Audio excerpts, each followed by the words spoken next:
In a world where technology touches the stars but drifters still walk the ground, one nameless worker will defy fate itself. Welcome to a future of wonders, oppression, and the spark of rebellion that could change everything. Welcome to my channel, The World of Science Fiction. Don't forget to like and subscribe to the channel. The distant future unfolds on a planet where the descendants of humanity have carved out a new civilization. Towering crystal spires pierce the sky, their gleaming facades reflecting the light of an alien sun. Lush, floating gardens drift lazily through the air, defying gravity with a casual disregard for the natural order. Massive anti-gravity cities hover above endless chasms, their foundations obscured by swirling mists that rise from unfathomable depths. This world, a testament to human ingenuity and technological prowess, is a realm of stark contrasts. For while its vistas inspire awe and its achievements speak of limitless potential, a dark undercurrent runs beneath the surface of this seeming utopia. The planet is ruled by a royal dynasty, their power maintained through the iron grip of ancient technologies, artificial intelligences, and cybernetic systems that exert absolute control over the world's infrastructure. Society here is rigidly stratified, divided into immutable castes that determine one's fate from birth. At the apex sit the elite, basking in luxury and wielding influence over the lives of millions. Below them are the citizens, granted basic rights and freedoms, yet forever barred from the true corridors of power. And at the very bottom, crushed beneath the weight of this oppressive hierarchy, are those known as the drifters, people without rights, condemned to lives of grueling labor and constant peril. It is into this world of wonder and cruelty that a ship pierces the planet's atmosphere, its hull scarred by the rigors of interstellar travel. Within its cramped confines, pressed against small, reinforced windows, are the newest arrivals to this alien shore. Their eyes wide with a mixture of fear and desperate hope, they gaze upon the world below, drinking in the sight of crystal towers and floating marvels. For a fleeting moment, as the ship descends through wisps of opalescent cloud, these travelers dare to dream. Perhaps here, on this distant world, they will find the better life that has eluded them.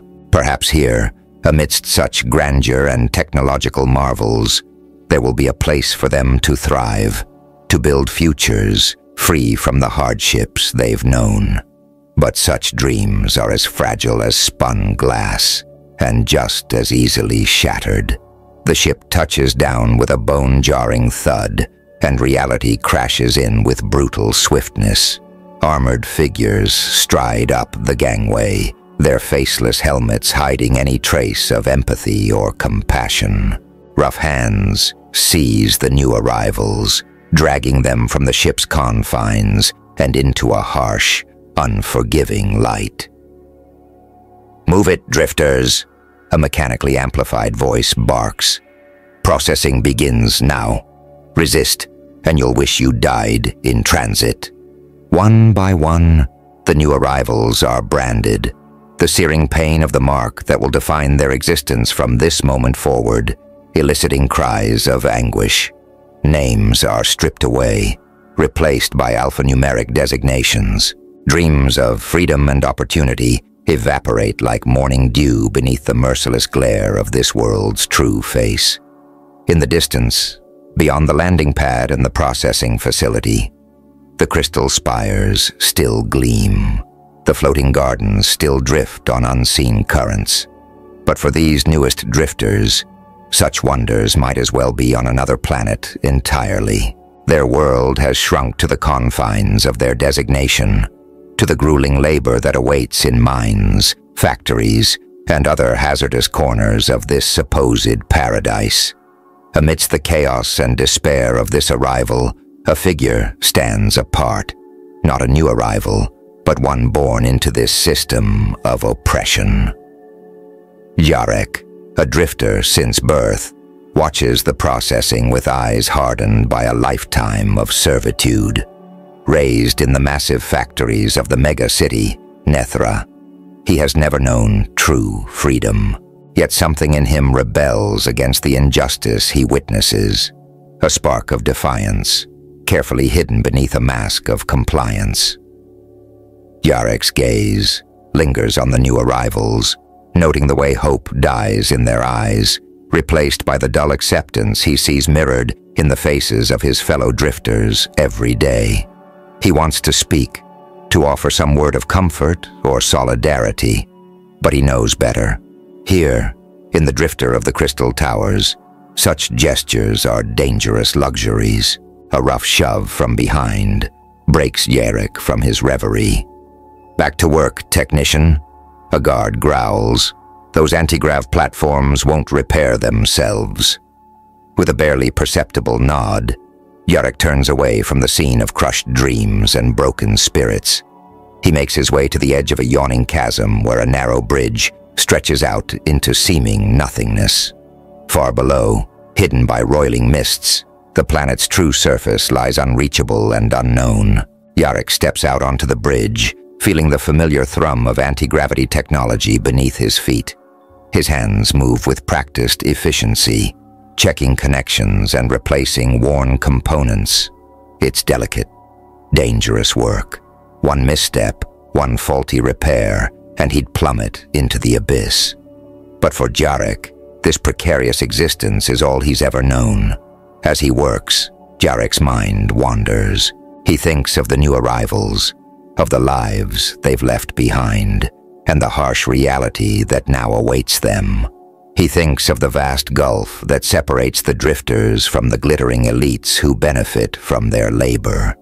And, in moments of quiet rebellion, he dares to imagine a world where such divisions no longer exist. Little does Yarek know that fate is about to thrust him into the heart of a conflict that will shake the very foundations of this rigidly stratified society. As he tightens the last connection on the anti-grav platform, a distant hum catches his attention. Shielding his eyes against the glare of the alien sun, Yarek spots a sleek shuttle cutting through the sky, its hull gleaming with a distinctive blue that marks it as property of the royal family. For a moment, Yarek allows himself a flicker of resentment. While he and his fellow drifters risk their lives daily on these precarious bridges, the elites soar above it all, untouched by the harsh realities of the world they rule. But even as this thought crosses his mind, something goes terribly wrong. The royal shuttle suddenly lurches in midair, its smooth trajectory disrupted by a violent shudder.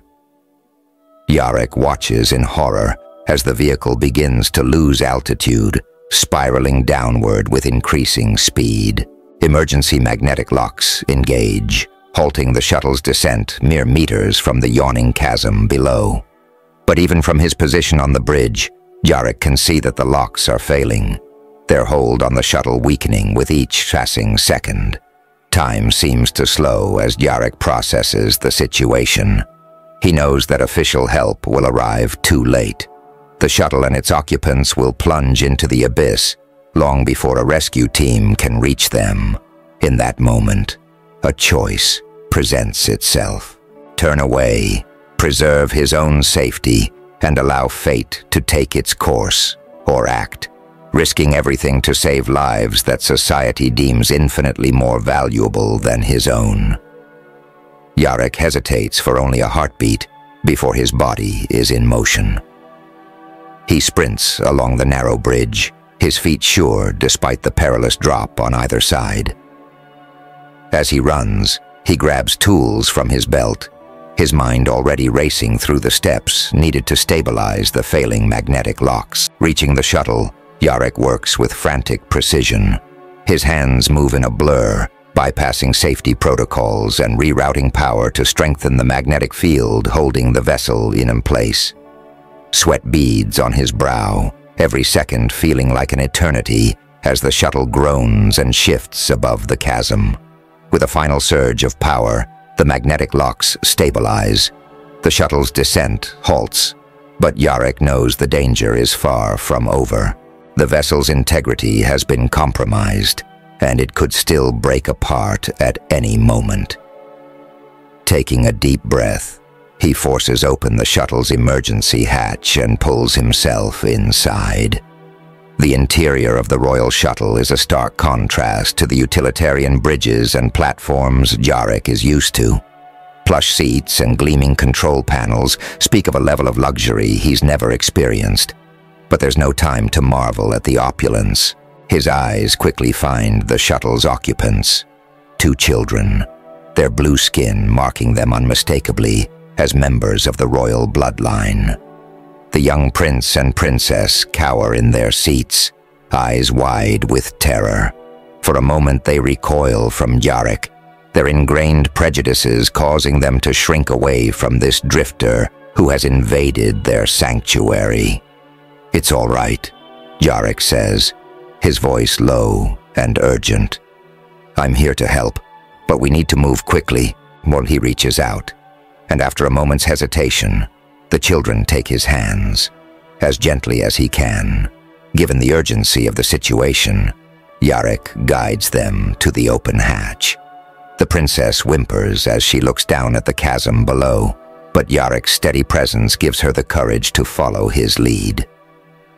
With painstaking care, Yarek helps the royal children from the shuttle and onto the relative safety of the bridge. No sooner have their feet touched the solid surface than a groaning, tearing sound fills the air. Yarek whirls just in time to see the shuttle's magnetic locks give way entirely. The vessel plunges into the abyss, disappearing into the mists below. For a long moment, Yarek and the royal children stand in stunned silence, the enormity of what has just transpired washing over them. Then, as if waking from a trance, the young prince speaks. You saved us," he says, his voice a mixture of awe and lingering fear. "But you're a drifter. Why would you risk your life for us?" Yarek looks at the prince, seeing not the future ruler of this world, but simply a frightened child who has brushed far too close to death. "Because it was the right thing to do," he answers simply. "Royal blood or drifter, a life is a life." Before the conversation can go any further, the sound of approaching vehicles fills the air. Rescue teams and royal guards arriving too late to prevent the disaster, but just in time to secure its survivors. As the guards rush forward, separating Yarek from the children, he catches one last glimpse of their faces. The gratitude he sees there is quickly overshadowed by the ingrained arrogance of their station. But for a moment, just a moment, a connection was forged across the vast gulf that divides their worlds. As Yarek is roughly led away from the scene, he has no way of knowing that his actions on this day will set in motion a chain of events that will shake the very foundations of this rigidly stratified society. For now, he is simply a drifter who dared to reach beyond his station, unsure of what consequences await him for his moment of heroism. The next few hours pass in a blur for Yarek. He is detained, questioned repeatedly about the incident, his every word and action scrutinized for any hint of ulterior motive. The concept that a drifter might act selflessly to save members of the royal family seems beyond the comprehension of his interrogators. Finally, after what feels like an eternity, a new figure enters the stark room where Yarek is being held. The newcomer's richly appointed robes and the deference shown by the guards mark him as a high-ranking member of the court. "Yarek," the man says, consulting a datapad. "Designation ST-773. I am Lord Thorn, advisor to His Majesty. The Sovereign has taken a personal interest in the events of today." Yarek straightens, unsure whether to feel hope or dread at this pronouncement. "I was simply doing my job, my lord," he says cautiously. "Maintaining the safety of the anti-grav systems is my responsibility." Lord Thorn's lips quirk in what might be amusement or disdain. Your job does not typically involve boarding royal shuttles and rescuing the heirs to the throne, I believe. He pauses, fixing Yarek with a penetrating stare. Nevertheless, His Majesty wishes to thank you personally for your actions. You will be brought to the Citadel immediately.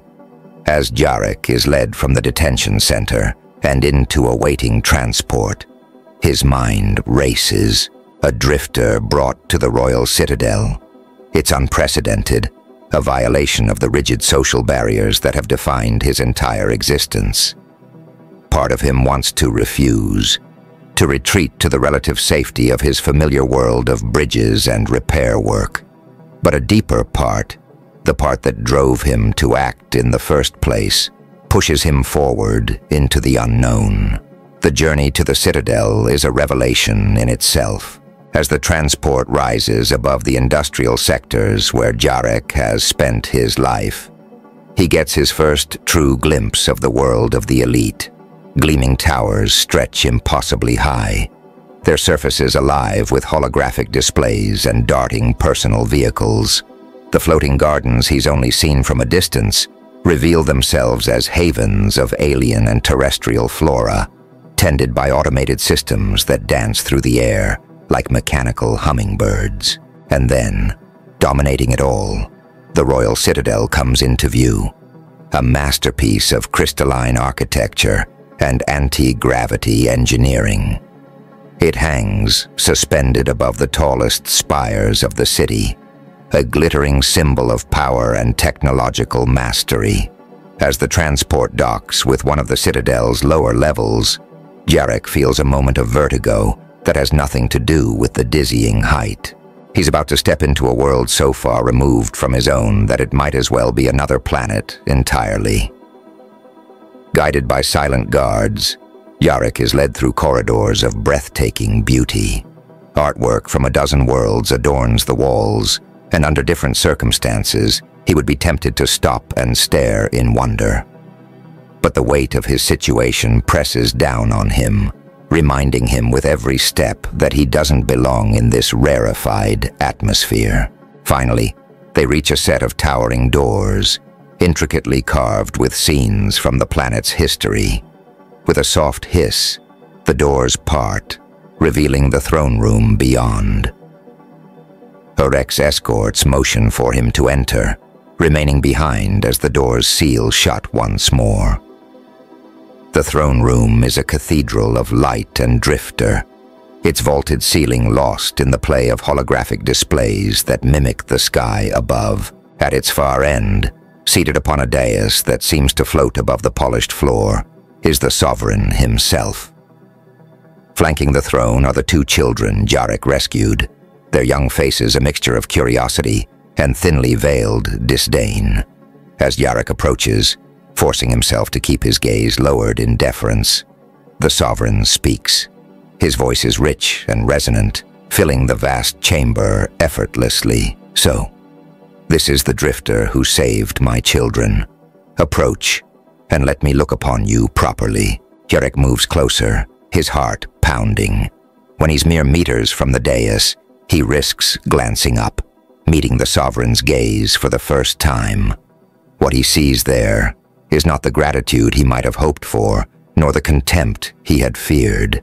Instead, there's a keen intelligence and evaluating look that makes Jarek feel as though his very soul is being weighed and measured. Your actions today were unexpected, the sovereign continues. A drifter, risking his life for members of the royal family. One might almost think you had an ulterior motive. Jarek swallows hard, choosing his words with utmost care. No ulterior motive, sovereign. I saw lives in danger and had the means to help. I couldn't have lived with myself if I'd turned away. A murmur runs through the assembled courtiers at this bold statement. The sovereign's expression remains inscrutable, but something flickers in his eyes. Surprise, perhaps, or a hint of respect quickly masked. A noble sentiment, the sovereign says after a moment, and one that, I must admit, I did not expect to hear from one of your station." He pauses, his gaze shifting to his children. "Aiden, Leah, you were there. What say you of this drifter's actions?" Prince Kael steps forward, his young face set in lines of practiced diplomacy that sit oddly on his childish features. "He acted with great courage, father. Without his intervention, Leah and I would surely have perished." Princess Celine nods in agreement, but Yarek doesn't miss the way her lip curls slightly as she looks at him. Yes, we owe him our lives, though perhaps it would have been better if he had not interfered at all. The words are spoken softly, meant only for her brother's ears, but in the perfect acoustics of the throne room, they carry clearly to where Yarek stands. He feels a chill run down his spine, not at the princess's disdain, that at least is familiar, but at the implication behind her words. Better if he hadn't interfered, better if the royal heirs had plummeted to their deaths. Before Yarek can ponder this disturbing thought further, the sovereign speaks again. "You have done a great service to the crown, Shadow. Such an act cannot go unrewarded. Name your desire, and if it is within my power to grant, it shall be yours." For a moment, Yarek is tempted. With a word, he could ask for freedom from his life as a drifter, for comfort and security he's never known. But as he opens his mouth to speak, he thinks of his fellow drifters, of the new arrivals he saw processed, of the countless others toiling in mines and factories across the planet. What right does he have to elevate himself above them? Yarek begins, his voice steady despite the weight of the moment. "Sovereign is generous. If I may be so bold, I would ask not for personal gain, but for consideration to be given to improving the conditions of all drifters.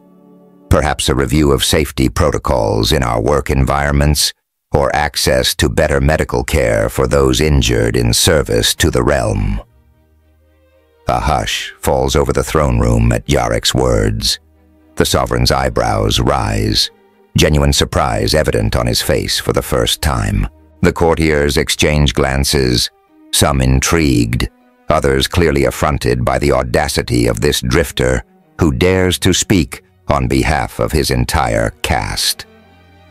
"Interesting," the sovereign muses, leaning forward on his throne. "You are offered a boon for yourself, yet you think of your fellow drifters. This is unexpected." Before the sovereign can elaborate further, a commotion erupts at the far end of the throne room. The grand doors burst open, admitting a group of agitated nobles led by a severe-looking woman with steel-gray hair. "Sovereign," she calls out, her voice ringing with authority. "I must protest this irregular proceeding. Bringing a drifter into the citadel, offering rewards, it sets a dangerous precedent." The sovereign's expression hardens. "Regent Malara, you overstep. This audience was not open to interruption." Regent Malara bows, a gesture of obeisance belied by the fire in her eyes.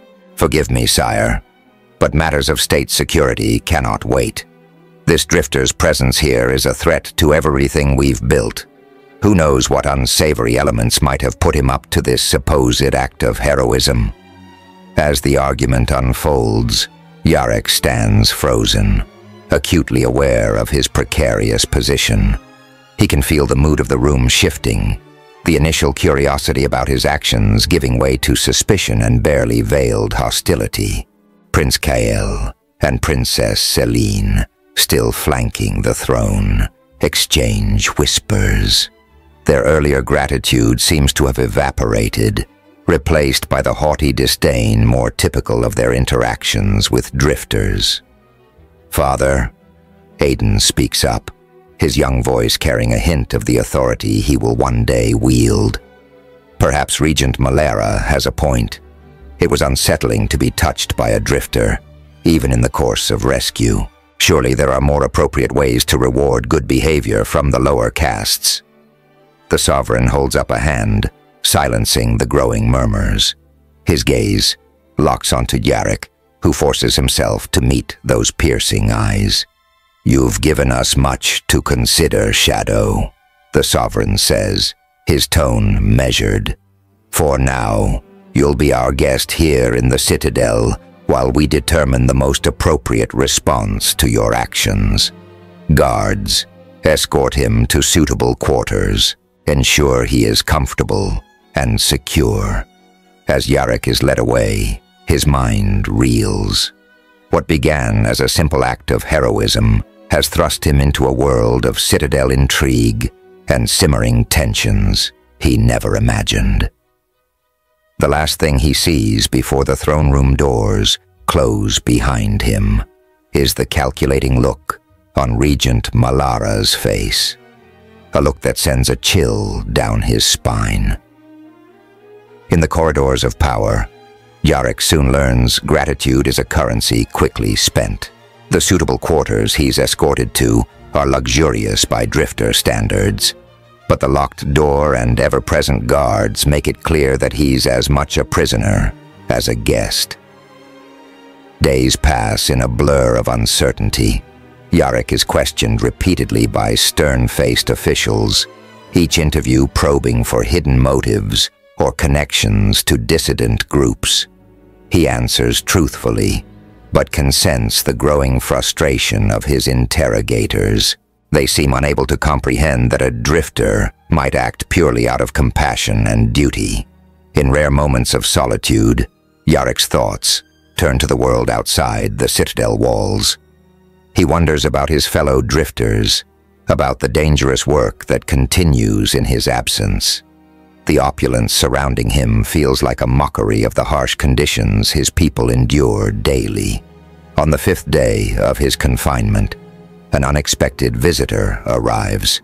Princess Selene, flanked by guards, enters Yarrick's quarters. Her young face is a mask of royal composure, but Yarrick catches a flicker of curiosity in her eyes. "So," she says, her voice dripping with carefully cultivated disdain, "you're the drifter who thought to lay hands on royal blood. I suppose you expect some great reward for your presumption." Yarrick bows low, mind racing as he formulates a response. "No presumption intended, Your Grace. I acted only to preserve lives, as any loyal subject would." The princess circles him slowly, her gaze analytical. Loyal subject. An interesting choice of words for a drifter. "Tell me, what do you know of loyalty, of the weight of responsibility that comes with power?" There's something in her tone, a hint of genuine question beneath the arrogance, that gives Yarrick pause. He chooses his next words carefully. "I may not know the burdens of royalty, Your Grace, but I understand responsibility. Every day, my work ensures the safety of countless lives. One mistake, one moment of carelessness, and people die. That weight is always with me." For a moment, Leah's mask slips, revealing a flicker of surprise and perhaps grudging respect. But before she can respond, the door bursts open once more. Prince Kael strides in, his face flushed with anger. "Leah, what are you doing here? Talking to this drifter as if he were fit company for royalty?" The princess's composure returns instantly. "Merely satisfying my curiosity, brother. It's not often we get to examine one of them up close, after all." As the siblings argue, their voices dropping to heated whispers, Yarrick's attention is drawn to a data pad that's fallen from Aiden's pocket in his agitated entrance. On its glowing screen, he catches a glimpse of what looks like shuttle schematics that bear a striking resemblance to the vessel he saved the royal children from. Before he can process this odd coincidence, a commotion erupts in the hallway outside. The door flies open once more, admitting a group of Citadel guards led by none other than Regent Malara. "Seize the drifter," she commands, her voice ringing with authority. "We have uncovered evidence of his involvement in a plot against the crown." Chaos erupts. The royal children are hustled away as guards move to restrain Jarek. His protests of innocence fall on deaf ears as he's roughly manhandled out of the room. As he's led away, Jarek's mind races. A plot against the crown. The shuttle schematics on the prince's datapad? The princess's odd questions about loyalty and power. Pieces of a puzzle begin to fall into place, painting a picture far more complex and dangerous than he could have imagined. In the span of a heartbeat, Jarek makes a decision, using skills honed through years of precarious work on the anti-grav bridges. He twists, free of his captor's grasp. In the moment of confusion that follows, he darts down a side corridor, mind frantically recalling the layout of the citadel he's gleaned during his days of confinement. Shouts of alarm echo behind him as he runs, each pounding step carrying him deeper into the heart of a conspiracy he's only beginning to understand. Whatever the truth may be, Jarek knows one thing with certainty. His life, and perhaps the fate of the entire kingdom, hangs in the balance. The citadel, once a marvel of beauty and engineering to Jarek's eyes, now becomes a labyrinth of potential danger. Every corner could hide guards in pursuit. Every drifter could conceal an enemy. His heart pounds in his ears as he races through opulent corridors, his rough-worn workers' boots incongruous against the polished floors. Behind him, the shouts of pursuit grow more distant, but Jarek knows better than to slow his pace. Years of working in perilous conditions have honed his instincts, and right now, every fiber of his being screams that he's running for his life. As he rounds another corner, Jarek collides with a figure emerging from a side passage. Both of them tumble to the floor in a tangle of limbs. Jarek scrambles to his feet, ready to flee or fight, only to find himself face to face with a young woman in the simple garb of a citadel servant. "You," she gasps, recognition flashing in her eyes. "You're the drifter they brought in, the one who saved the royal children." Jarek tenses, prepared for her to raise the alarm. Instead, to his shock, she grabs his arm and pulls him into the narrow service corridor she emerged from. "Quickly," she urges, her voice low and urgent. "They'll be coming this way soon. I can help you hide." For a moment, Jarek hesitates. Trust is a luxury rarely afforded to drifters, and this could easily be a trap. But the genuine concern in the woman's eyes, so at odds with the disdain he's grown accustomed to, makes him pause. "Why would you help me?" he asks, even as he allows her to guide him deeper into the hidden passages of the citadel. The woman glances back at him, a sad smile playing at her lips. "Because not all of us are blind to the injustices of this world. My name is Mira, and like you, I believe that a person's worth isn't determined by the caste they're born into." As they hurry through the narrow corridors, Mira explains in hushed tones that she's part of a secret network within the citadel. Servants, low-ranking officials, and even a few members of the lower nobility who have grown disillusioned with the rigid caste system. "We've been watching you since you arrived," she tells Jarek. "Your actions, your words to the sovereign, they've given hope to many who thought change was impossible." Jarek's mind reels at this revelation. All his life, he's kept his head down, focused on survival. The idea that his simple act of compassion could have sparked something larger is almost too much to comprehend. Their hurried journey through the hidden arteries of the citadel eventually brings them to a small, nondescript door. Mira presses her palm to a concealed scanner, and the door slides open with a soft hiss. "This is as far as I can take you," she says. "Through here is a maintenance shaft that will lead you to the lower levels of the citadel. From there, you should be able to find a way out." Jarek hesitates at the threshold. "What about you? Won't they suspect you helped me? Mira shakes her head. I'll be fine. No one suspects a simple servant, but you need to go now. And Yarek. She grips his arm, her eyes intense. What you overheard about a plot against the crown? It's real. There are forces at work here beyond anything you can imagine. Be careful and trust no one. With those ominous words ringing in his ears, Yarek plunges into the darkness of the maintenance shaft. The door hisses shut behind him, cutting off the last glimpse of Mira's concerned face. As Yarek makes his way through the cramped confines of the shaft, his mind races. A plot against the crown, a secret network of dissidents, and now he, a simple drifter, caught in the middle of it all. The weight of responsibility settles heavily on his shoulders. He possesses knowledge that could shake the foundations of the kingdom, but who can he trust with it? The shaft eventually opens into a vast, cavernous space filled with humming machinery. Yarek recognizes it immediately as one of the anti-grav generators that keep the Citadel aloft. Here, in the heart of the Citadel's power, the division between the glittering world above and the industrial reality below is starkly apparent. As Yarek picks his way through the forest of cables and pulsing energy conduits, a sound catches his attention. Voices, barely audible above the thrum of machinery, drift from a nearby gantry. Cautiously, he edges closer, straining to make out the words. The plan is proceeding perfectly, a cultured voice says, dripping with smug satisfaction. That fool of a drifter played right into our hands.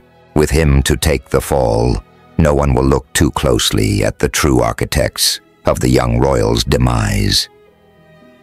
A second voice, lower and rougher, responds. And what of the sovereign? The brat's deaths alone won't be enough to topple the regime. Patience, my friend. Once his precious heirs are gone, the sovereign will be vulnerable, grief-stricken, paranoid, ripe for manipulation. And then, when the moment is right, we'll strike. The age of drifters and light will come to an end, and a new order will rise from the ashes. Yarek's blood runs cold as the full implications of what he's hearing sink in. The shuttle malfunction was no accident. The accusations against him are a carefully constructed frame, and the plot goes far beyond the royal children. The entire kingdom stands on the brink of chaos. As he backs away from the gantry, mind reeling from these revelations, Yarek's foot catches on a loose cable. He stumbles, sending a tool clattering to the metal floor below. The voices on the gantry cut off abruptly. "What was that?"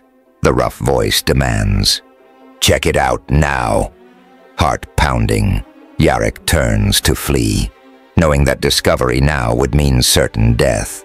But as he rounds a massive power coupling, he finds his path blocked by a figure emerging from the drifters. Prince Kyle stands before him, his young face a mask of conflicting emotions. In his hand, he clutches a sleek energy pistol, its barrel trained squarely on Yarek's chest. "I knew if I waited down here long enough, you'd show yourself," the prince says, his voice trembling slightly despite his attempt at bravado. "Did you really think you could escape justice for your crimes against the crown?" Yarek raises his hand slowly, mind racing as he tries to gauge the prince's true intentions. Is Aiden part of the conspiracy? A pawn in a larger game? Or simply a scared child lashing out at a perceived threat? "Your Grace," Yarek says carefully, "I know how this must look, but I swear to you, I'm not your enemy. In fact, I've just uncovered evidence of a real threat to you and your family."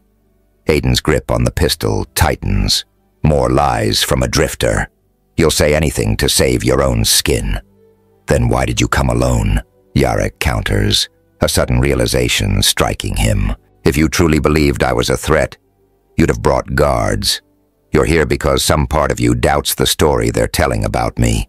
Some part of you remembers that I risked everything to save your life.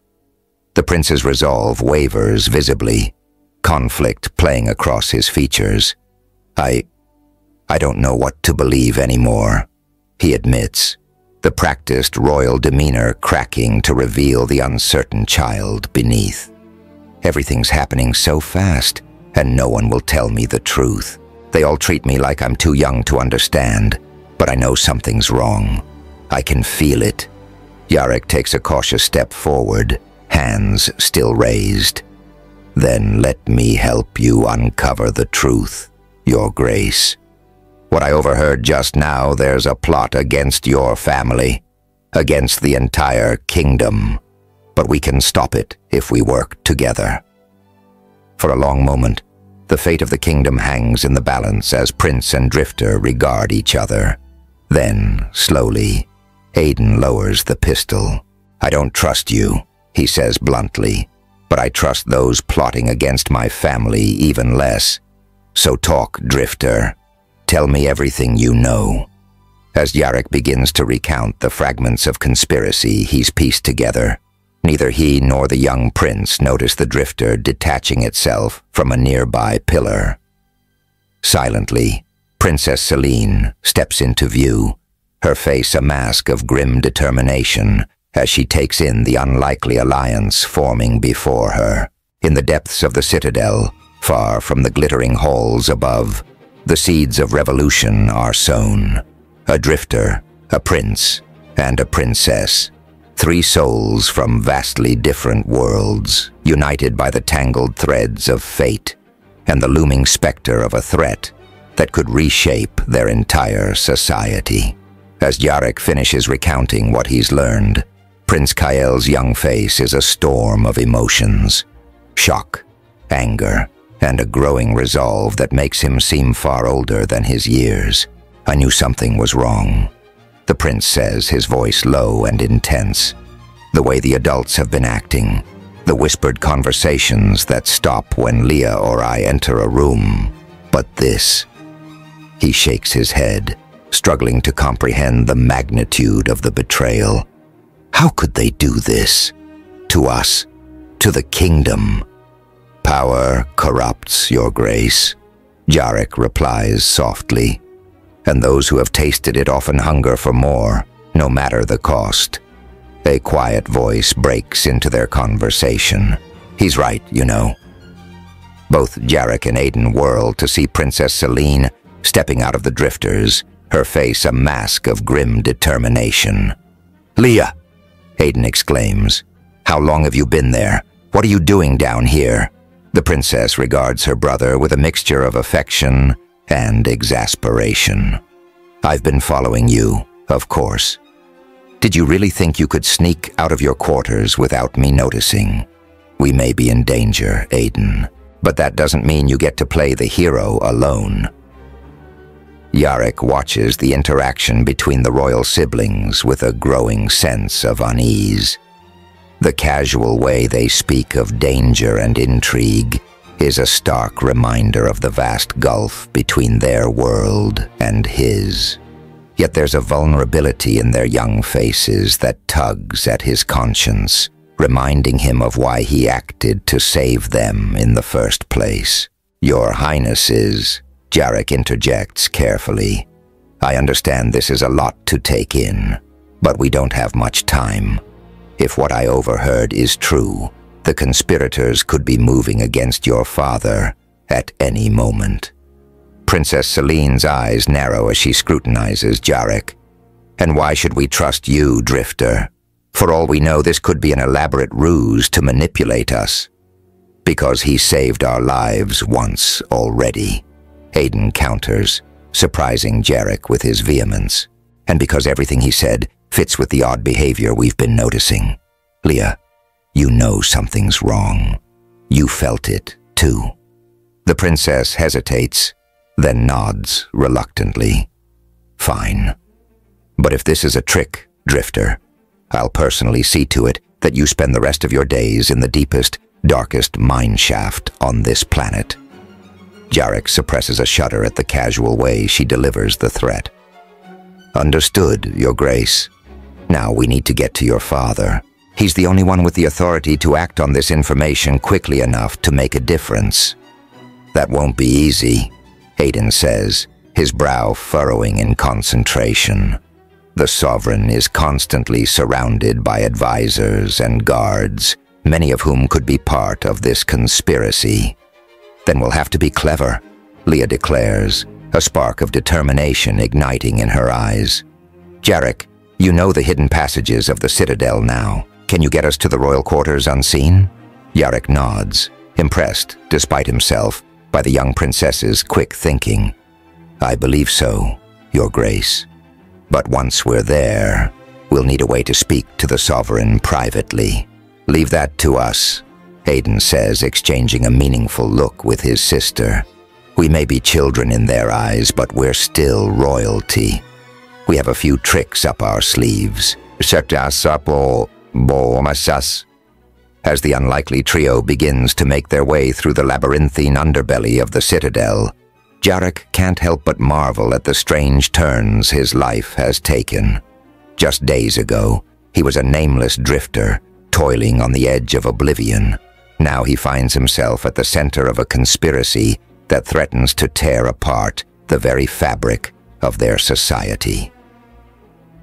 Their journey through the hidden passages is tense, each creak and groan of the ancient infrastructure setting their nerves on edge. Jarek leads the way, his years of experience navigating precarious structures serving them well as they climb ever higher into the heart of the Citadel. Finally, they reach a small maintenance hatch that, according to Mira's hasty instructions, should open into a seldom-used storage room near the royal quarters. Jarek presses his ear to the cold metal, listening intently for any sign of movement on the other side. I think it's clear, he whispers, reaching for the release mechanism. But before he can activate it, Princess Celine's small hand closes over his. Wait, she hisses, her eyes wide with sudden fear. Listen. From beyond the hatch, muffled but unmistakable, comes the sound of raised voices. A man's voice, deep and authoritative. The Sovereign, Jarek realizes with a jolt, rises in anger. How dare you come before me with these accusations? My own children conspiring against me. With a drifter, no less. This is madness. Another voice, smooth and placating, responds. Sovereign, I understand your disbelief, but the evidence is irrefutable. The drifter was seen fleeing his quarters and your children are missing. We must assume the worst. Jarek's blood runs cold as he recognizes the voice. Regent Malara, the same noblewoman who had protested his presence in the throne room. The pieces of the puzzle snap into place with sickening clarity. She's not just part of the conspiracy, she's using his escape and the children's disappearance to turn the Sovereign against them. He turns to the royal siblings, seeing his own horror reflected in their young faces. We're too late, he whispers. They're already moving against us. For a moment, despair threatens to overwhelm them, but then something shifts in Prince Kael's expression. The fear recedes, replaced by a steely determination that seems to age him years in an instant. No, he says firmly. We're not too late. We're exactly where we need to be. He turns to his sister. Leah, remember that time we snuck into Father's study to surprise him on his birthday? A slow smile spreads across the princess's face as understanding dawns.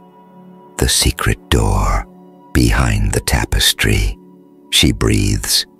Aiden, you're brilliant. Jarek looks between them, confusion warring with hope. What secret door? There's a hidden entrance to Father's private chambers, Aiden explains quickly, known only to the royal family. If we can get there, we can bypass Regent Malara and the guards entirely. But we'll need a distraction. Leah adds, her young mind clearly racing with possibilities. Something to draw their attention away from that side of the room. As the siblings debate potential diversions, Jarek's gaze falls on the complex network of pipes and conduits surrounding them. Years of working with the Citadel's infrastructure have given him an intimate understanding of its inner workings, and suddenly, an idea begins to take shape.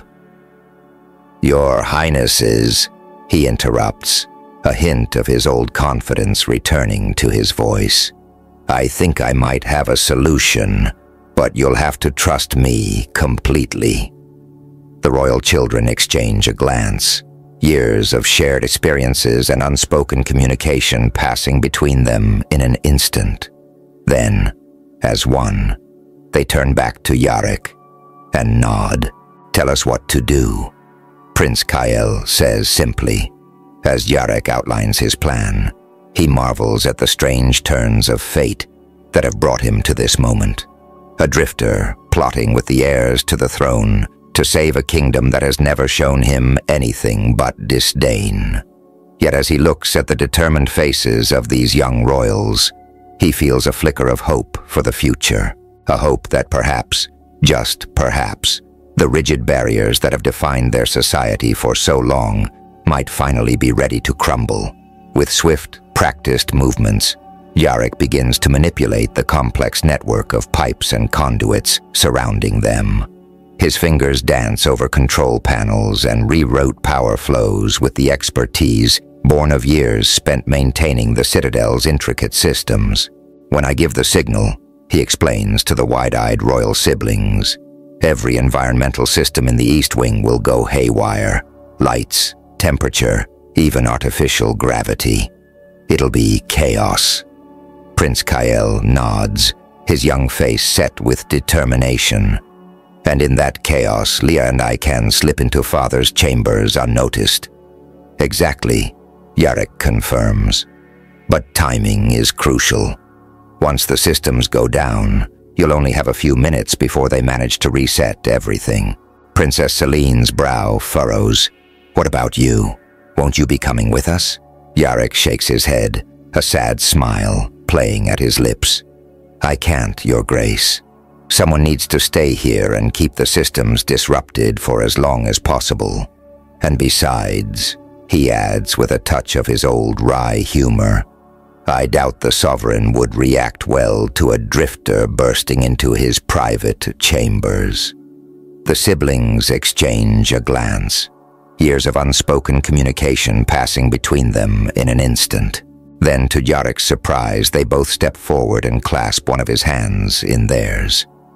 "We won't forget this, Jarek," Aiden says solemnly. "When this is over, things will change. I promise you that." Leah nods in agreement, her eyes shining with a mixture of gratitude and fierce determination. "You've risked everything for us, for the kingdom. That won't go unrewarded." Jarek swallows hard, touched by their sincerity, but all too aware of the realities of their world. "Just focus on saving your father and stopping this conspiracy," he says gently. "That's reward enough." With a final nod of understanding, the young royals take their positions by the maintenance hatch. Jarek turns back to the control panel, his fingers poised over the final sequence that will throw the Citadel into chaos. "Ready?" he asks, glancing over his shoulder. The prince and princess stand tall, looking for all the world like the rulers they may one day become. "Ready," they reply in unison. Jarek takes a deep breath, steeling himself for what's to come. Then, with a silent prayer to whatever forces might be listening, he activates the sequence. The effect is immediate and dramatic. Even through the thick walls of the maintenance shaft, they can hear the sudden cacophony of alarms and shouts of confusion.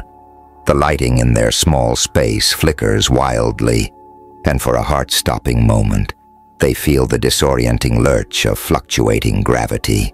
"Now," Jarek hisses, wrenching open the maintenance hatch.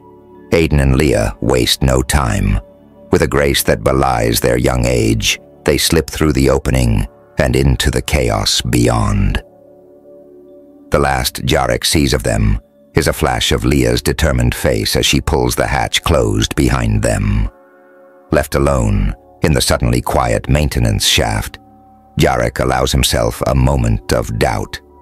He's placed the fate of the kingdom in the hands of two children, royal or not. It's a staggering responsibility, but there's no time for second-guessing now.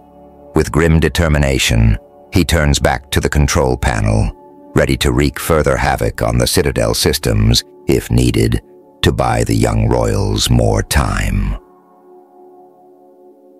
As minutes tick by with agonizing slowness, Jarek strains his ears for any sign of what might be happening beyond his hidden sanctuary. The cacophony of alarms continues, punctuated by the occasional shout or running footsteps. But of Aiden and Leah's progress, he can only guess. Just as the strain of waiting threatens to overwhelm him, a new sound cuts through the chaos, the deep, resonant tone of the Citadel's emergency broadcast system. "Attention, all citizens!" A voice booms, and Jarek's heart leaps as he recognizes the authoritative tones of the Sovereign himself. This is not a drill. A conspiracy against the crown has been uncovered. All loyal subjects are ordered to stand down and await further instructions. Any resistance will be met with the full force of royal authority. A wave of relief washes over Jarek. They did it. Somehow, against all odds, the young prince and princess managed to reach their father and convince him of the truth. But his relief is short-lived. Even as the Sovereign's voice fades, Jarek becomes aware of a new sound, the unmistakable hum of energy weapons powering up, coming from just outside the maintenance hatch. "We know you're in there, Shadow," Regent Malara's cold voice calls out. "Your little distraction may have bought the brats some time, but it ends now. Come out, and perhaps we'll grant you a quick death." Jarek's mind races, searching for a way out of this seemingly impossible situation. He's trapped with no weapons and nowhere to run. For a moment, despair threatens to overwhelm him.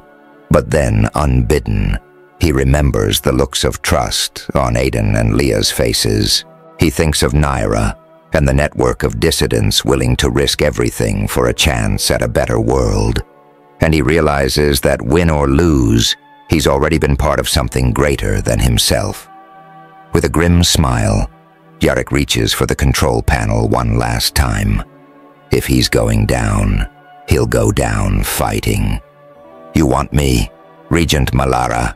he calls out, his fingers dancing over the controls. "Then come and get me." With a final decisive keystroke, Jarek overloads every system in the immediate vicinity. The maintenance hatch blows outward in a shower of sparks and twisted metal, and chaos erupts once more. In the confusion that follows, as guards stumble in the fluctuating gravity and emergency lights paint the scene in harsh flashes of red, a drifter slips away unnoticed. Jarek may be cornered, but he's far from defeated. The game has changed, and now for the first time in his life, he's playing for stakes that matter. As he disappears into the labyrinthine depths of the Citadel, Jarek allows himself a moment of hope. The Sovereign knows the truth now, and change is coming. Whatever happens next, he's no longer just a drifter. He's a spark that might just ignite a revolution. The next few hours pass in a blur of frantic action and nail-biting tension.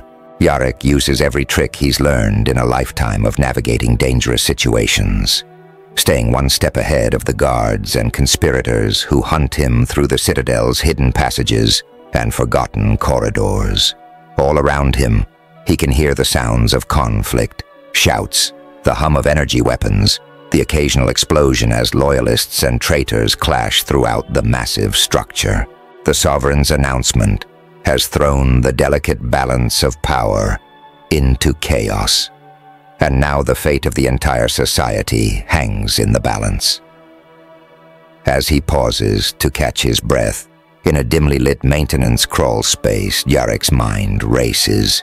He's done his part warning the Sovereign and buying time for the young royals to act. But is it enough? Can the deeply entrenched system of castes and oppression truly be dismantled, even with the monarch's support? Before he can ponder these questions further, a familiar voice cuts through the din of distant fighting. Jarek! Jarek, are you there? It's Nira, her voice tinny and distorted, coming from a small communication device embedded in the wall. Jarek hesitates for only a moment before activating it. Nira, how did you find me? There isn't time to explain, she replies urgently. The Sovereign has called for a full assembly in the Grand Hall. Everyone, nobles, citizens, even shadows, is being summoned. This is it, Jarek, the moment that will decide everything. Jarek's heart races at her words. But it's too dangerous. The conspirators are being rounded up as we speak, Nira interrupts. But there's still resistance. The Sovereign needs every loyal subject there to witness what's about to happen, including you, Jarek. Especially you. For a moment, Jarek is tempted to refuse. He's a shadow, after all. What place does he have in the Grand Hall among the most powerful figures in the kingdom? But then he remembers the trust in Aiden and Leah's eyes, the hope in Nira's voice. He's come too far to back down now. Tell me how to get there, he says with resolve, guided by Nira's instructions. Jarek makes his way through the Citadel's secret passages one last time. As he nears the Grand Hall, the sounds of conflict fade, replaced by a low murmur of thousands of voices. Finally, he emerges from a hidden door behind a massive pillar and gets his first look at the assembled crowd. The vast chamber is packed to capacity, with members of every caste standing shoulder to shoulder. Nobles in their finery rub elbows with ordinary citizens, while shadows, usually banned from such gatherings, cluster uncertainly at the edges. At the far end of the hall, atop a raised dais, stands the Sovereign. Flanking him are Prince Kael and Princess Celine, their young faces set with a mixture of determination and apprehension. And there, being held firmly by royal guards, are Regent Malara and several other high-ranking conspirators. As Jarek watches, the Sovereign raises his hand for silence. The murmur of voices dies away, leaving a tension-filled hush. My people, the Sovereign begins, his voice ringing out clear and strong. We stand at a crossroads. For too long our society has been divided, stratified into castes that have kept us from realizing our true potential. Today, that changes. A ripple of shock runs through the crowd at his words. Jarek can see confusion and disbelief on many faces, while others show the first glimmers of hope. A great injustice has been uncovered, the Sovereign continues. A conspiracy that sought to maintain the old order through violence and deceit. But thanks to the bravery of a few individuals, including a shadow named Jarek, this plot has been thwarted. At the mention of his name, Jarek feels countless eyes turn in his direction. He fights the urge to shrink back into the drifters, forcing himself to stand tall. Jarek's actions have shown us that courage, loyalty, and wisdom are not the exclusive province of any one caste. And so, from this day forward, the caste system is abolished. The Sovereign's proclamation reverberates through the Grand Hall, eliciting a cacophony of responses from the assembled crowd. Nobles gasp in disbelief, citizens murmur in confusion, and shadows exchange wary glances, unsure if they can trust this sudden change in fortune. Prince Kael steps forward, his young voice carrying a surprising authority. What my father says is true. We have all been blind to the injustices perpetrated by our rigid caste system. It is time for change. Princess Selene joins her brother, her chin held high. We have seen firsthand the courage and loyalty that exists in all our people, regardless of their birth. It is this strength, this unity, that will carry our kingdom into a new era of prosperity and equality. As the royal children speak, Yarek observes a gradual shift in the mood of the crowd. Initial shock gives way to cautious optimism, then to a growing sense of excitement. However, pockets of resistance remain, particularly among the nobles who stand to lose the most from this radical restructuring of society. Regent Malara, still restrained by the royal guards, speaks up, her voice dripping with disdain. This is madness. You would throw away centuries of tradition, of order, on the word of a drifter and two naive children. The people will never accept this. The sovereign turns to face her, his expression stern. The people have already begun to accept it, Regent Malara. Look around you. The walls that have divided us for so long are crumbling, and it is not by my decree alone, but by the will of those who have suffered under this unjust system. At this moment, Yarek feels a hand on his shoulder. He turns to find Naira beside him, her eyes shining with unshed tears of joy. Yarek shakes his head, humbled by the magnitude of the moment. We all did it. Every drifter who refused to give up hope. Every citizen who dared to question the old ways. This is just the beginning. As if in response to his words, a chant begins to rise from the gathered drifters. Softly at first, then with growing strength, they call out, "No more drifters, no more drifters." The chant spreads, picked up by sympathetic citizens and even some of the more progressive nobles. Soon the entire grand hall reverberates with the sound of thousands of voices united in a call for change. The sovereign raises his hands once more, calling for silence. When the crowd quiets, he speaks again, his voice filled with resolve. The path ahead will not be easy. Centuries of inequality and prejudice cannot be undone in a day, but together we will forge a new future for our kingdom. He turns, gesturing for Yarek to approach the dais.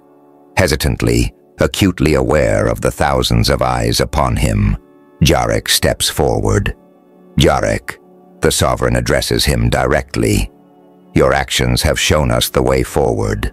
Will you help us build this new world? Will you serve as a bridge between the former castes, helping us to understand and overcome the challenges that lie ahead? For a moment, Yarek is overwhelmed by the weight of the responsibility being offered to him. He thinks of his life as a drifter of the countless others who have suffered under the old system. Then he looks at the faces of Prince Kael and Princess Selene, sees the hope and trust in their eyes, and knows there is only one answer he can give. "I will, Sovereign," Yarek replies, his voice steady despite the emotion threatening to overcome him. "For all those who have lived in the drifters, I will do everything in my power to help build a kingdom where everyone can stand in the light." A cheer erupts from the crowd, a sound of jubilation and hope that seems to shake the very foundations of the citadel. As Yarek stands there, bathed in the glow of a new dawn for their society, he realizes that this is not an ending, but a beginning. The real work, the challenge of reshaping their world into one of true equality and justice, lies ahead. But for the first time in his life, as he looks out over the sea of faces, drifters, citizens, and nobles alike, all united in this moment of transformative change, Yarek feels something he has never dared to feel before. Hope, not just for himself, but for all those who have lived too long in darkness. Together they will step into the light of a new day.